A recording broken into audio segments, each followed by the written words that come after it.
రాజ్యాంగాన్ని ఆమోదించే నాటికి అందులో ఆర్టికల్స్ ఎన్ని ఉన్నాయో చూడండి. ఆప్షన్ 1 295 నిబంధనలు, 11 షెడ్యూల్స్, 22 భాగాలు. ఆప్షన్ 2 295 నిబంధనలు, 10 షెడ్యూల్స్, 22 భాగాలు.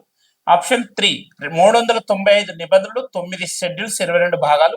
ఆప్షన్ 4 395 395 నిబంధనలు, 8 షెడ్యూల్స్, 22 భాగాలు అని చెప్తున్నాను. ఎస్.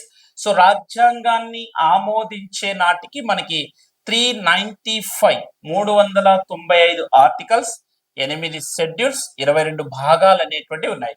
సో ప్రస్తుతం చూసినట్లయితే 470 ఆర్టికల్స్, అదేవిధంగా 12 షెడ్యూల్స్, 25 భాగాలు అనేటువంటిది ప్రస్తుతం ఉన్నాయి. భాగాలు 25.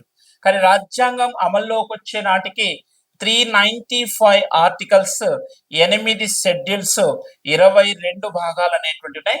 కాబట్టి ఆప్షన్ 4 అనేటువంటిది కరెక్ట్ అవుతుంది. ఆప్షన్ 4 అనేటువంటిది కరెక్ట్ అవుతుంది.